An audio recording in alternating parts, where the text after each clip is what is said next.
Yo, I'm gonna yell at people more. That's that's my favorite thing to do lately. Is just yell at people. Um, this is Cosmicskeptic. Again, I feel like I'm starting to bully him a little bit, but if you don't want me to tell you that you're saying wrong shit, don't say wrong shit. That's my opinion. My thought process. Anyway, this is him talking about cancel culture, and cancel culture isn't really a thing like that. Like, it's not a culture of people cancel. Like, people don't get together and say oh, who are we gonna cancel today? What, that's our hobby. No, that's not really a thing.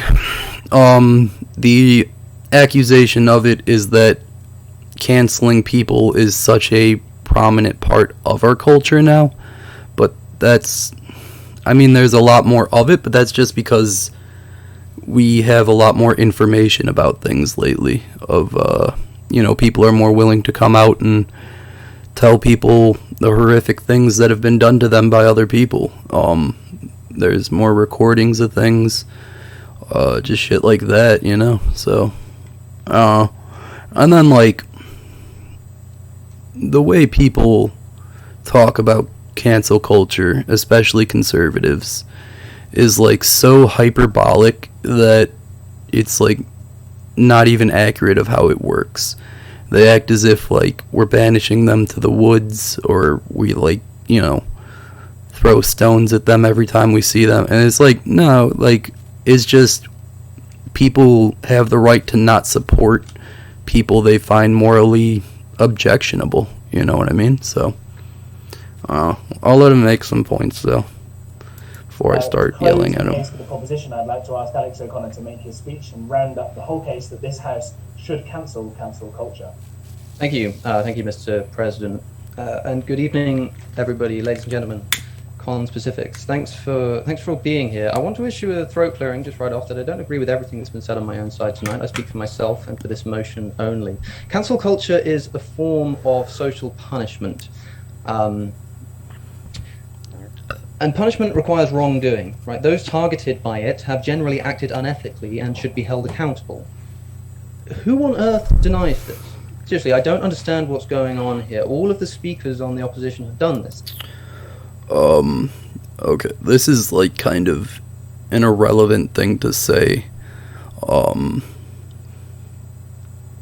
don't know, this is a technique that a lot of people do, especially religious people. They'll point at something that's easily agreeable and not really the point of the conversation, and then be see, you already agree with me. And it's no, you're basically just saying the very, not even the beginning point of the conversation, something that is already a thing in place before the conversation had even arose.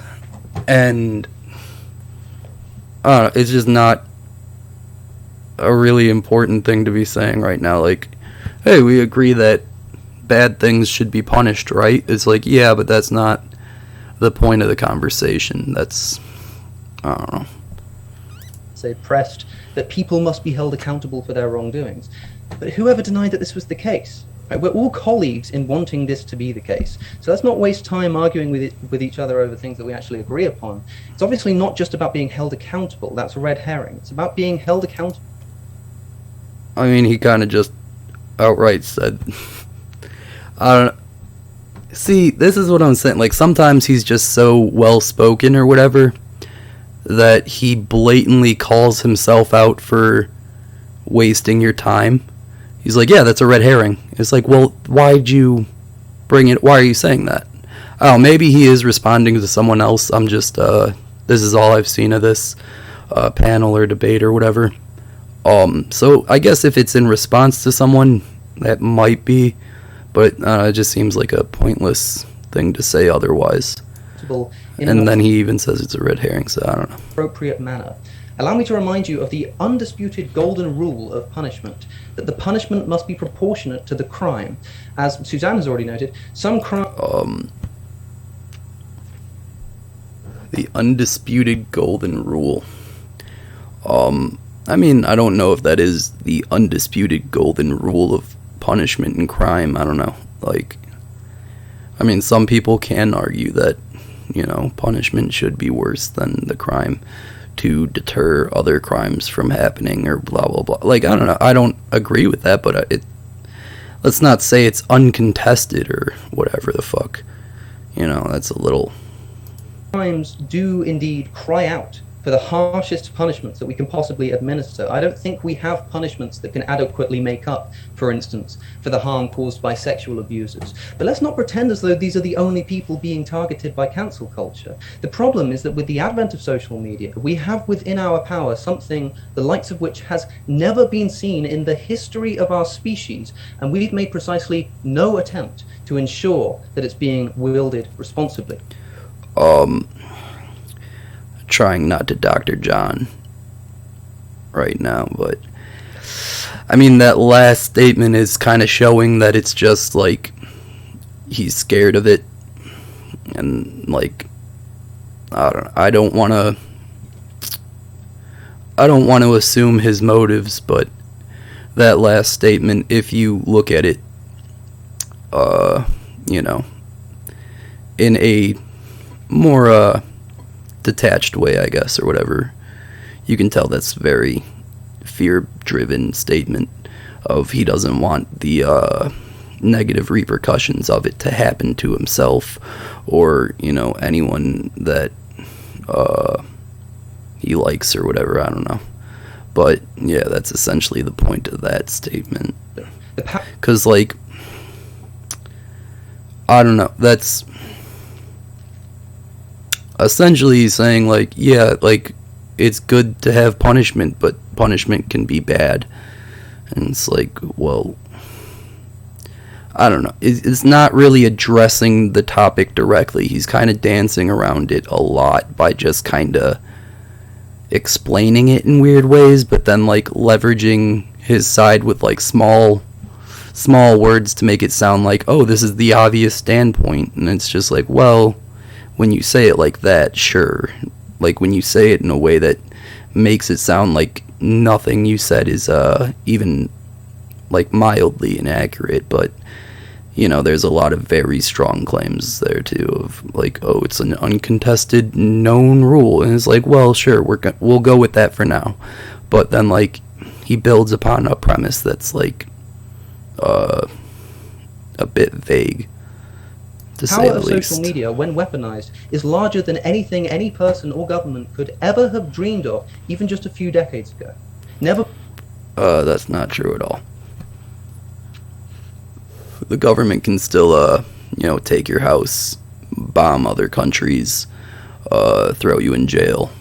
Social media and cancel culture or whatever, at the very least, you're just not gonna have, the job you have anymore, and usually that's because it seems as though you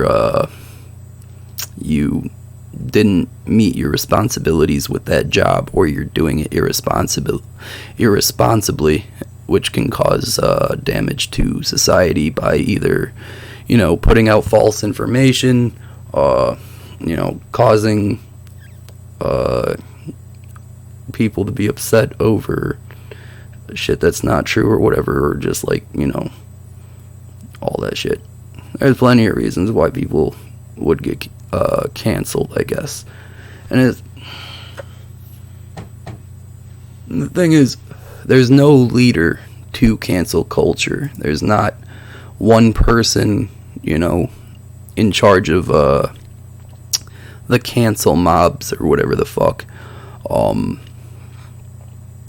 They're not, like, following anyone's decrees here. It's basically, if a person or a company does something that, you know, people consider scummy or something they don't want to support, they stop supporting it. And it's essentially voting with your dollar. and that's it. Like, that's your right as a human being. You don't have to support people that you don't like. You don't have to pay for something you don't want. You can't be forced to make a purchase. You can't be forced to like someone. So, like, it's weird to hear the argument of, like, well, stop it. It's like, stop what? Having an opinion? Stop making a conscious decision to not support companies I dislike?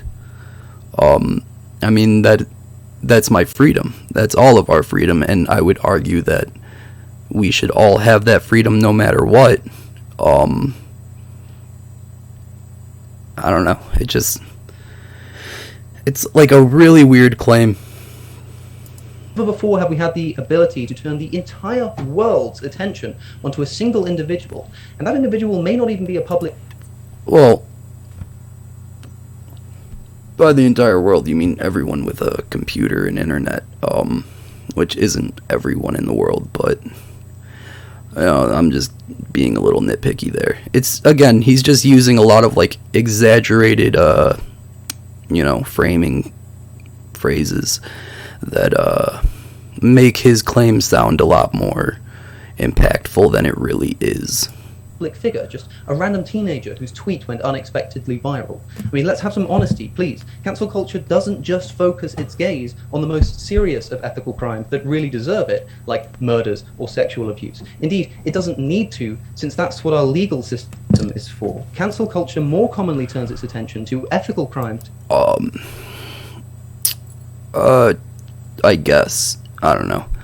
Like, there's still the legal system, but that doesn't mean people can't have opinions on each other or what their money goes towards. It's just, I don't know.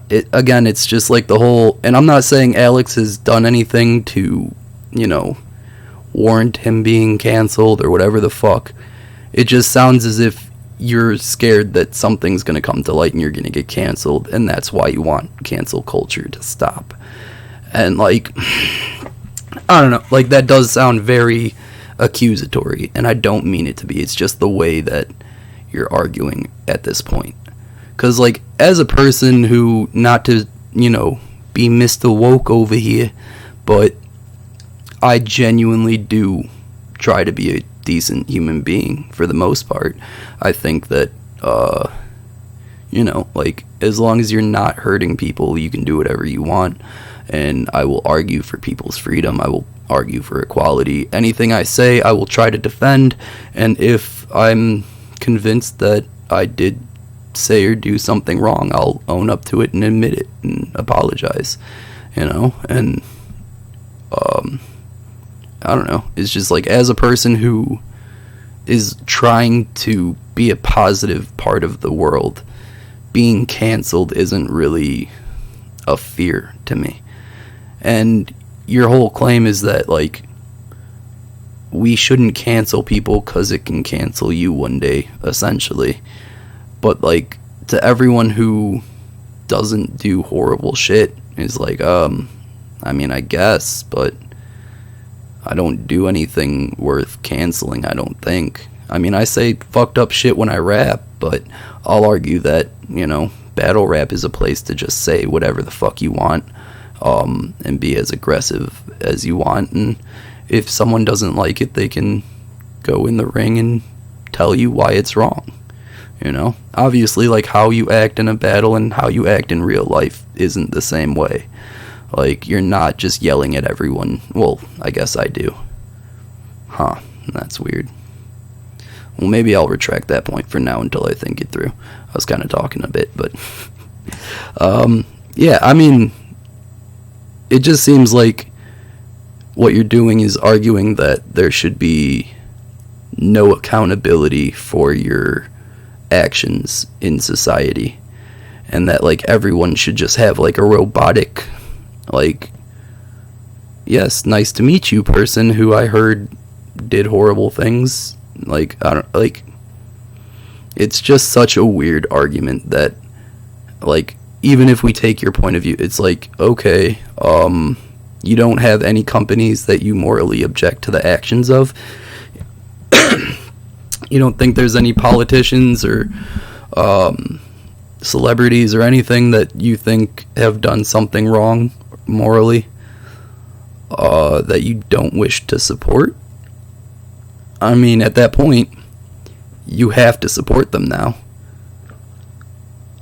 You have to give money to everyone now. It's, I don't know, a little silly. Even if you get your way, it's like you can't put it in practice without taking freedoms from everyone else around that. Like, it's just, I don't know.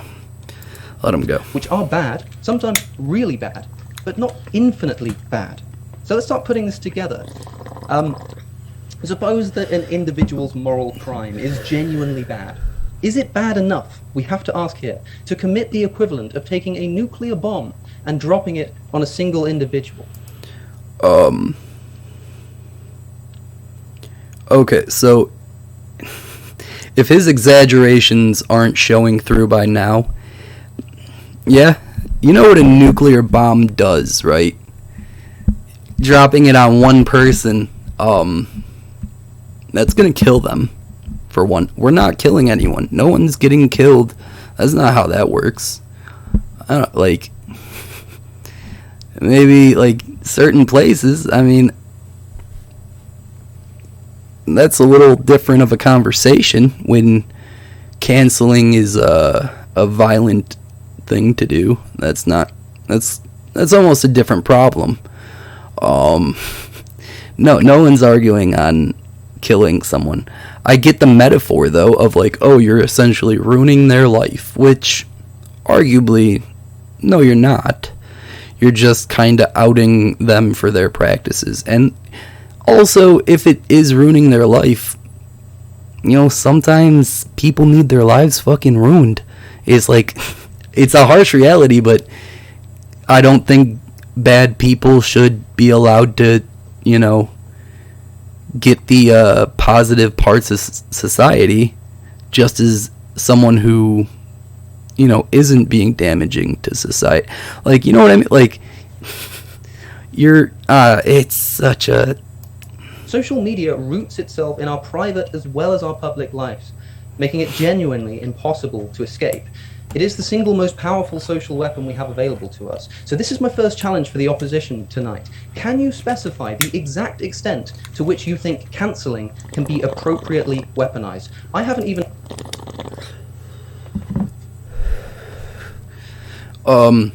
Yeah, okay. My challenge to you is a very vague question that's basically, you know, just the outline of the conversation to begin with. It's like, okay, that's not much of a thing to do, but so are you, the way I take that question is you're asking how far can cancel culture go before it's too far, and that's kind of how I'm taking it. And I mean, I do think, like, there are, like, certain limits to where, you know, an action towards someone would be uncalled for. You know, like if they do something violent or start stalking them or something to that accord. But then, like, the thing is, everyone will be like, yo, that's too far, and I guess cancel that person who went too far. So it's kind of a self-policing thing in that manner of, like, hey, don't be out of line, because, you know, it's not cool to be out of line, and that's the whole point of the thing, I guess. I don't know, like, whatever. So, like, it seems as though, like, one, like, any, especially on a large scale, there probably will be some person who does take it a little too far or is stupid. Sure, like, that may happen at points, and that should be condemned by everyone, and usually is. But, like, again, in terms of, like, what should be done, the right way to do it or whatever, when people don't cross that line as they're not supposed to. I mean, it can't go too far, because it's literally just a thing of, like, people's opinions. Like, how opinionated can people be before it, like, I don't know, like how much are you willing to force people to support things they don't want to support, then? Is I guess the reverse of that question. Because it's like,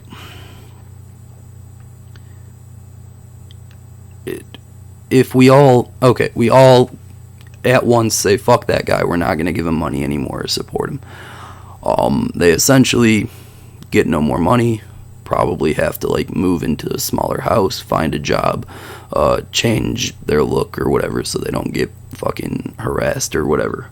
Which, that part could be a little, yeah, I can agree if it's that bad. And it depends on what the person did, obviously. It's not just, like, the same thing for every person. The guy who touched a kid is not going to get the same repercussions as someone who called, someone a bitch on TV or some shit. I don't know. Whatever. So,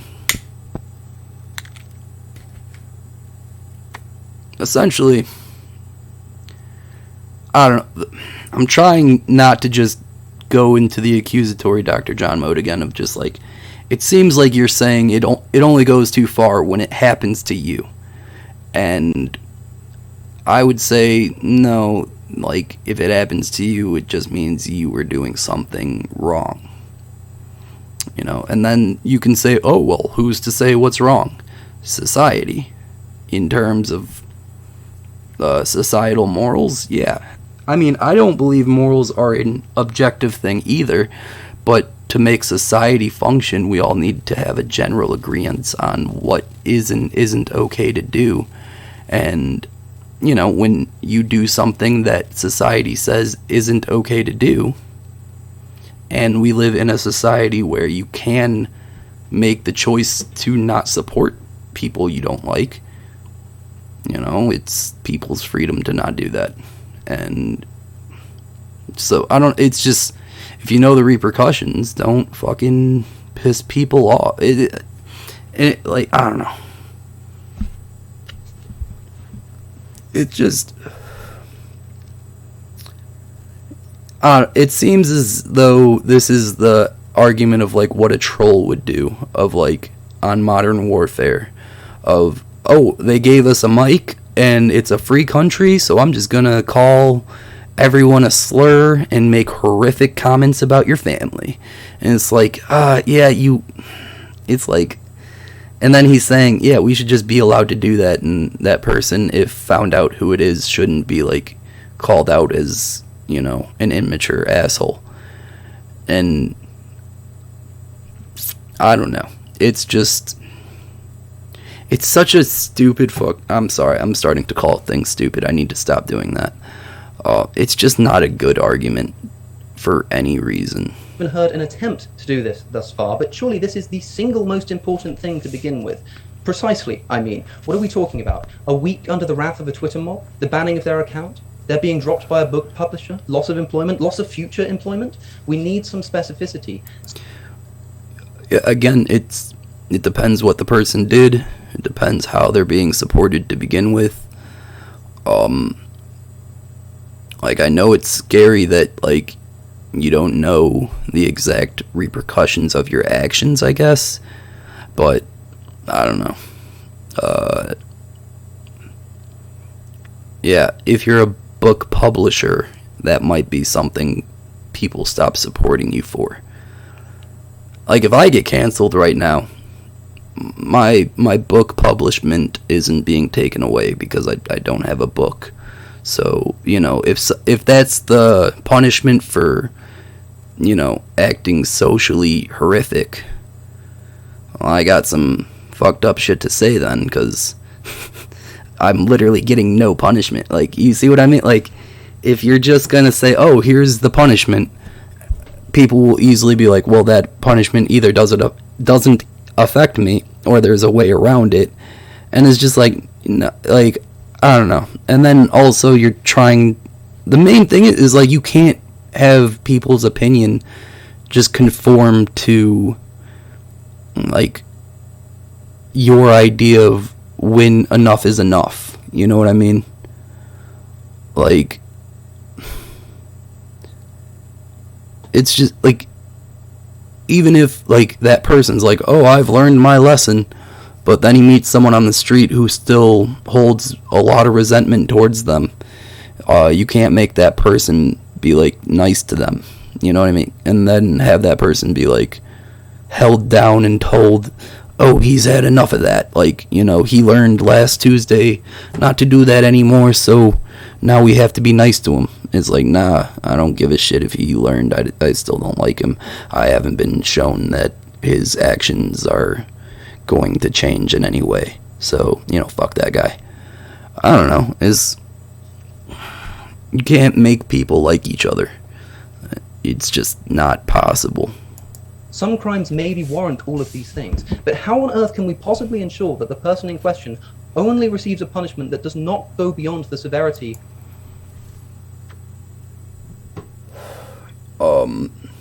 Again, he's essentially saying there should be like a judge and a jury and all this shit to determine when people should stop being mad at them. And that's not how that works. Like, in a legal system, there's a point for that. Like, there's a reason we do that, because we're literally imprisoning people and giving them a very harsh sentence to where we're arguably taking their rights away, but, you know, for a reason and blah, blah, blah. And, I mean, that's arguable nowadays, too, but there's a reason why, one, and also that's doable. You can enact that in a specific amount of time and have that relinquished when it's over. People's opinion of you can never just like have them all change. Like, there's not going to be an announcement like, hey, March 3rd, we're not mad at Kevin Spacey anymore, or whatever the fuck. I don't know if we're still mad at him. You know what I mean? Like, people will get over shit when they want to. And even if they get over it, they might not want whatever product they're selling anymore. I don't know. It's like, even if I buy into everything you're saying and say, okay, you're right, what do we do about it? What can you do about this without stepping on the rights of other people? Literally nothing. There's no possible way you can have people's opinions be agreed upon universally in that way. It's just not a possible thing to do. I don't know. Of the crime that they've committed. How can you ensure that it won't go off the rails? If you can't, then what you're advocating for becomes a machine for disproportionate and arbitrary punishment, which is beyond ethically irresponsible. Disproportionate and arbitrary punishment is the behavior of despots, not of morally serious... Of Deathbots? The band? Or like from a sci-fi thing? I don't know. Again, it's just a weird exaggerative thing to say with no real adding to the conversation. I don't know. Again, okay. I think like the main problem is that the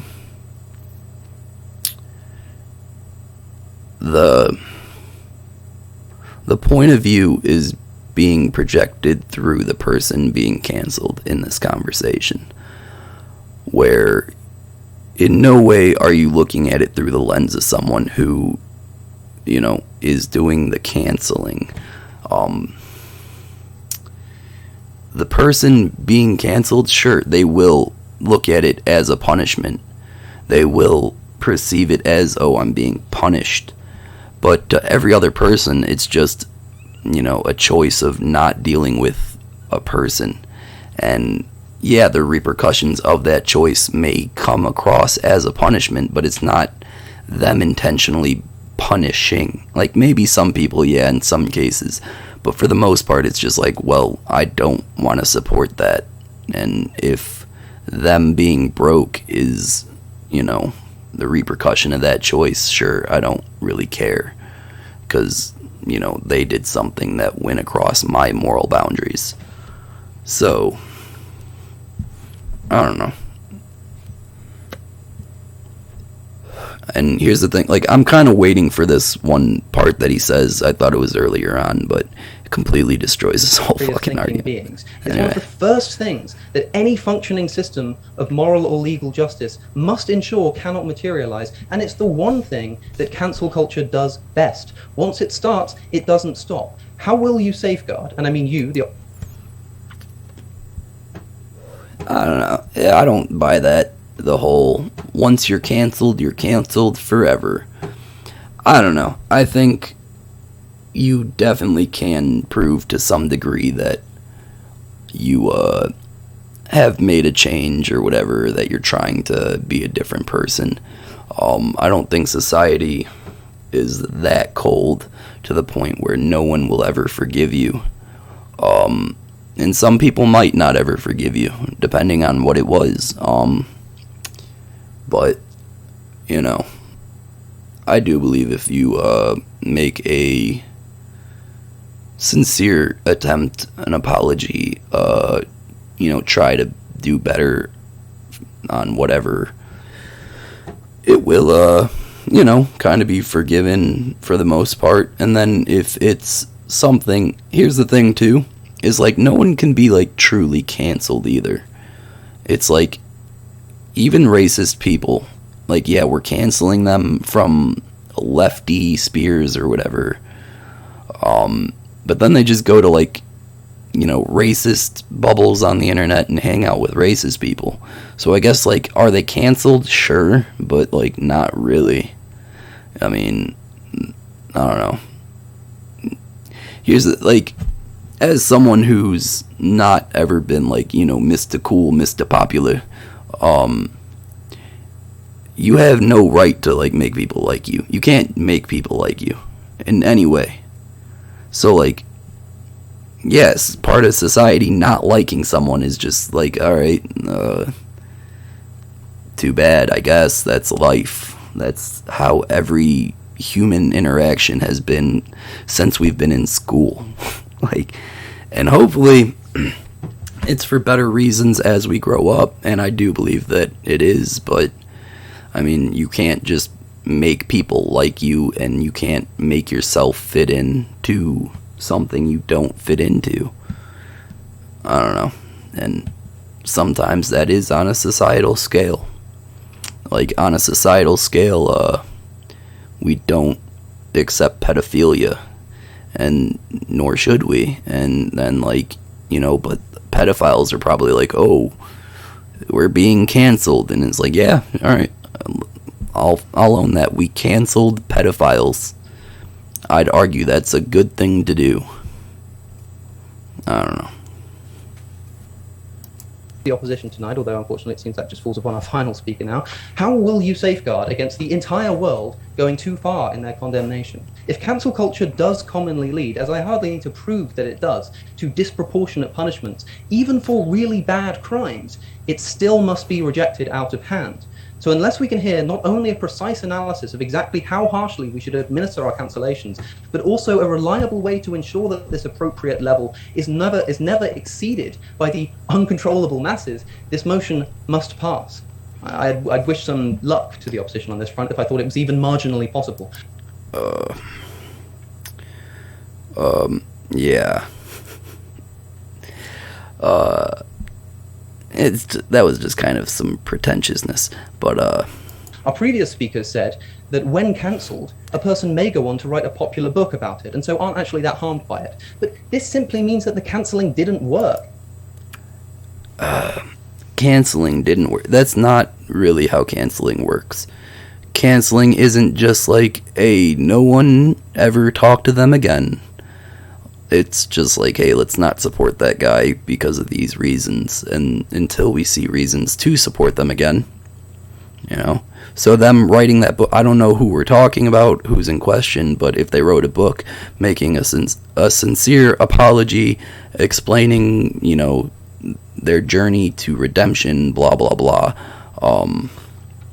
I mean, then yeah, they learned their lesson, and I guess it did work. But like, also my previous point of like, if they made a book just bitching at cancel culture, the people who are bitching at cancel culture are gonna buy that book, and it's like, yeah, they're canceled from the rest of society, but you know, people who don't understand the argument won't cancel them. So no, you can't completely cancel someone, and then depending on the context, like, no canceling has to be forever unless it's like a very horrific act. If the cancelling was successful, nobody would be reading that book. Right? I'm glad of the implication that our previous speaker made that someone shouldn't be cancelled forever, but can we please specify exactly how long they should be and how to ensure that it doesn't prevent them from employment and social... Again, like, how long should someone be canceled it's not really something you can add. Is how long are people going to be mad at people?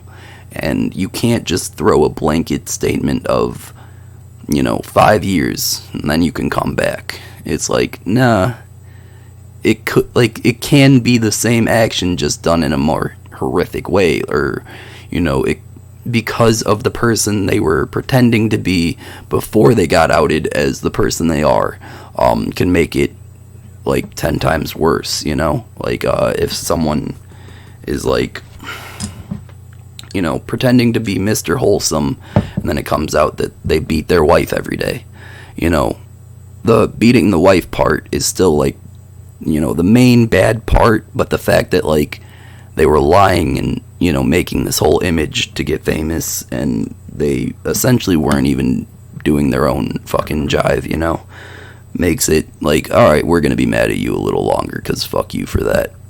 And again, like, you're just asking how long are people gonna be mad at people for certain things. It's like, it really depends on what the person did, and who the person is, and why people are mad. And yeah, like, again, you can't control people's opinion on that level. It's literally impossible to do. Prospects for the rest of their life? That's a genuine question that needs to be answered. Our first opposition speaker made the point that cancel culture is effective at causing change. I agree it's effective, incredibly effective, but burning down your house is also an effective way to get rid of cobwebs in the loft. Killing yourself is an effective way to get rid of... Oh my god. Again, more ridiculous exaggerations. This is not helpful to a conversation at all. This is just, like, it genuinely is disappointing. I used to think this guy was pretty smart, and now I'm really questioning that. Like, that is such a dishonest fucking thing to say. It's like, I'm trying to think of a fucking example. Like obviously, yes, your fucking analogy or metaphor or whatever of burning down your house is a good way to get rid of the cockroaches in it, which arguably cockroaches might survive that still, but whatever, your point. Yeah, like, you're essentially saying, like, that cancel culture is burning down the house or whatever. Not like the song, but like, that's not, it's like the nuke thing too. Like, you're making it sound as if though we're suggesting like violent action, or like actually burning down people's houses or some shit, when no one's saying that we should do criminal things in response to someone's moral wrongdoings. Like, so it's just not a good metaphor. Like, we're not suggesting kill them, we're not suggesting, you know, hurt them in any way.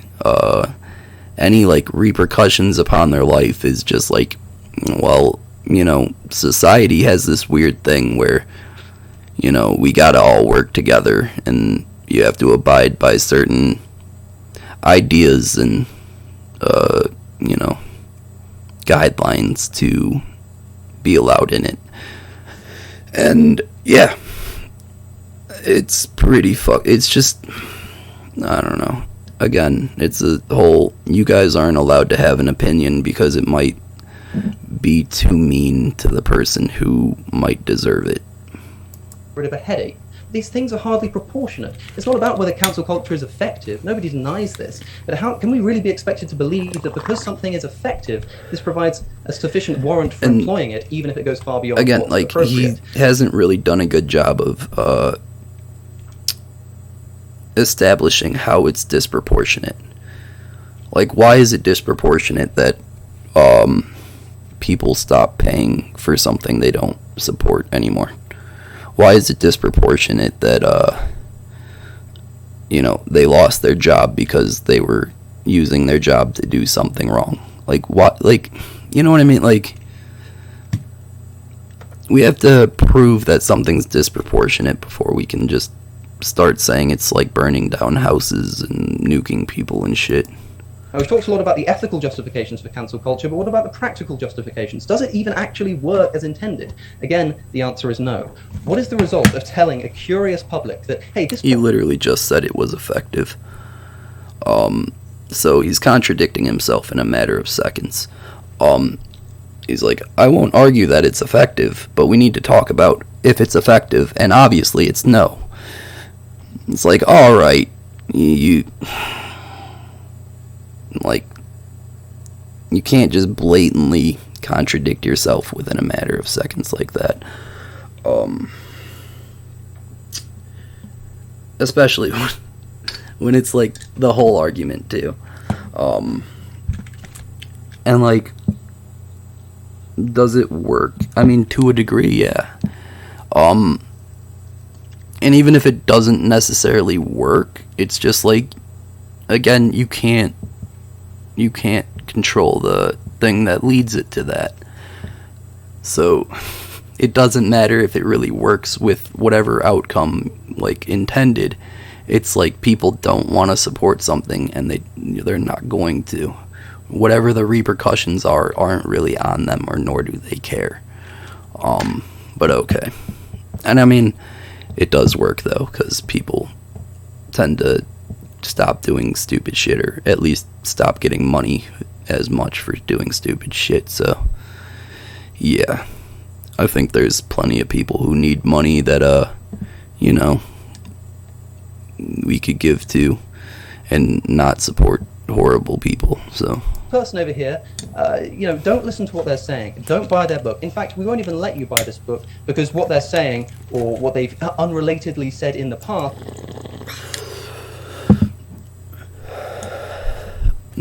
We won't let you buy this book is such a weird, dishonest thing to do. Like, if a bookstore doesn't want to carry a book, they don't have to. If, let's say there's a Jewish bookstore owner and they don't want Mein Kampf in their fucking bookstore. Oh, well, are you canceling Hitler? And it's like, yeah, let's cancel Hitler. I don't know, like, fuck out of here. You don't even have to be a Jewish bookstore owner, just anyone who objects to Nazis. Like, I don't know, certain things should be fucking, canceled. Nazis should be canceled. Just, I know it's a hot take. It's been a hot take for fucking 80 to 100 years now. Should we be allowed to cancel Nazis? Yeah, I'm on the affirmative of yes, we should. past is simply too dangerous. I'm sure this won't perk anyone's interest in seeing what all the fuss is about. I mean, come on, give me a break. There is no more comprehensive way to ensure that people will go out of their way to give a person the time of day than telling them they're not allowed to. When there were protests outside the Oxford Union, literally blocking the entrances after Steve Bannon was invited to speak, the video of his address was posted to YouTube, becoming one of the most viewed videos in the union's history. I don't think this speech would have had the millions of views that it does, if it weren't for this attempted cancellation and the controversy that ensued. Now, again, this is to say nothing about whether it was actually ethical to invite Mr. Bannon in the first place. It may well not have been. But once he was, the question presently at hand is, did the attempt to cancel him work? And the answer is no. Finally, embedded into cases of historical cancel culture is the presumption... Is he talking about Steve Bannon? I kind of missed a piece of what he said there. I would argue that Steve Bannon's been kind of canceled, but, you know, whatever. Of moral clairvoyance. Successfully I don't know. Like, that's almost like the, oh, it's snowing, so does global warming exist argument. It's like one instance of cancel culture not doing what it's supposed to isn't really a great argument that it doesn't work ever. We don't just cancel current public figures for the things that they say and do, but also historical figures. The cover photo for this event tonight is an image of a statue of Winston Churchill with the word... Here's the thing with historical figures. How do we really, like, cancel them? Do we not vote for them? Do we not follow them on Instagram? I mean, George Washington did some questionable things during his life. Should I, not vote for him the next election? Like, what are you talking about? Like, it's like, no, it's not really canceling at that point. It's more of just like, giving the whole picture of who the person was during their life. The founding fathers of America were mostly racist. Doesn't mean they didn't do arguably good things in their time. It just means that they were also racist. And that was, part of the time, but still not cool. It wasn't cool back then. It's not cool now. And I don't think, the times were different then is a great excuse for horrific actions. It's like, yeah, in the 1940s, I won't go back to the Nazis. Yeah, like, I don't know. It was normal to do isn't a great excuse, but, it's just, why not teach the whole truth about who a person was? And why is it wrong to not want statues of, objectionable people to be glorified? Because that is what a statue is for, is to glorify a human. Unless we all get a statue of ourselves somewhere, which I'm in favor of that if we can do that somehow. But until then, usually statues are meant to, like, glorify someone for, something or other. And yeah, like, maybe in a museum, sure, but in public it's kind of like, well, we funded that and it's a racist person, and to someone that might have been objectified by that kind of person, it might not be tasteful to have in public. So, I don't know.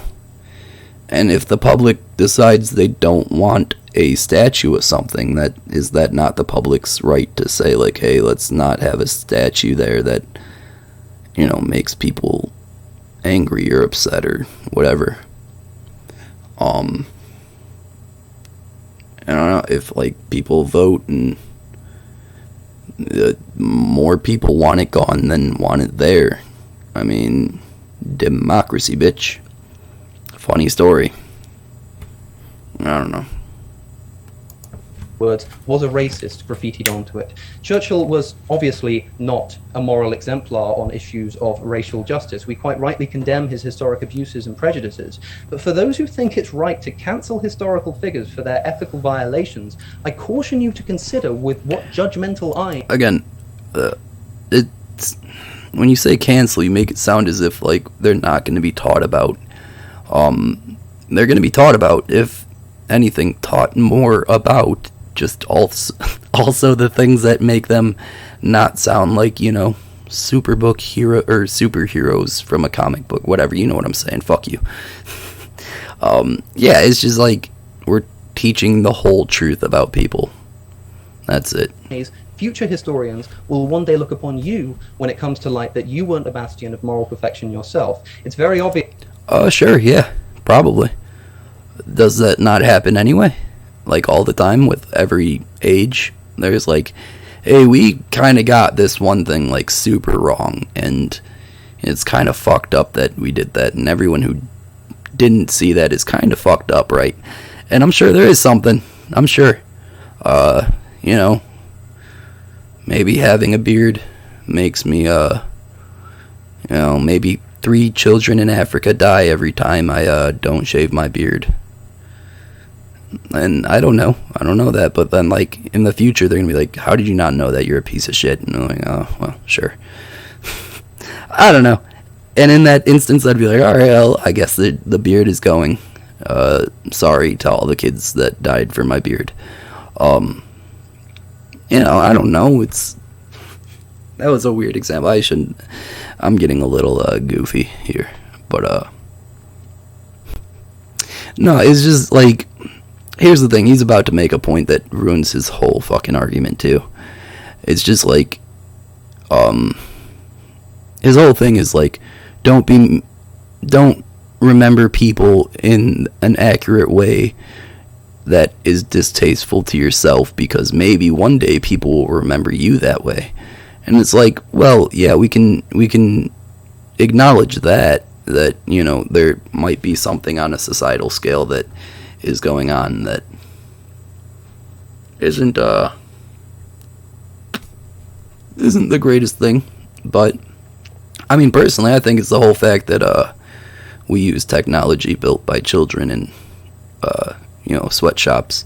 That's kind of being worked out, but you know, I'm for canceling child labor in sweatshops.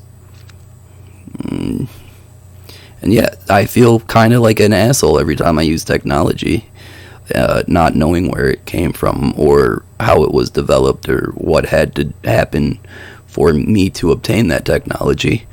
But then there's the whole argument of does using the end product mean you are just as complicit, I think that's the word, in you know, the horrible actions that went into making it? And to some degree, probably yes, but I would think for the most part no, but to some degree yes. But that is, you know, not quite the conversation. Anyway. Obvious that our present society is currently engaging in actions that future historians will look back upon with horror and embarrassment. The most obvious candidate here is our current abuse of non-human animals in factory farms so that we can enjoy the taste of their flesh and secretion. Yeah, the most obvious candidate to a vegan. To everyone else, it's like, alright, I mean, factory farms are bad, but the rest, nah. Eating meat isn't like a horrible thing. Here's what he's saying, though, is that the fucking meat industry should be canceled. So he's essentially for canceling things. He's saying, like, yeah, in the future people are going to look down on us for supporting the meat industry. Which, okay, either he's saying we should cancel the meat industry, or we shouldn't. And either way, like, you gotta bite a bullet here. Like, you put yourself in this corner, buddy, I'm sorry. It's like, either you think that we should cancel, you know, the meat industry, or you gotta not be against people supporting the meat industry. And I know as a vegan, you kind of want the meat industry canceled, don't you? But no, you gotta support it, buddy. In fact, you're participating in the canceling of that industry. You are canceling meat industry. You are part of the cancel culture for meat industry. And, I don't know. Like, you've actively went out of your way for years now to try to cancel the meat industry. So, either you're part of the problem you're talking about now, or you're part of the problem you were talking about then. Either way, like, here's what I'm saying, is either stop making ridiculous arguments, or pick up a burger, or both, preferably both, but, you know, it's just like you can't have it both ways. You can't object to a practice and say that it should be stopped, and then at the same time say that we shouldn't be able to have the opinion to call out a person or company for having objectionable actions that should be stopped. So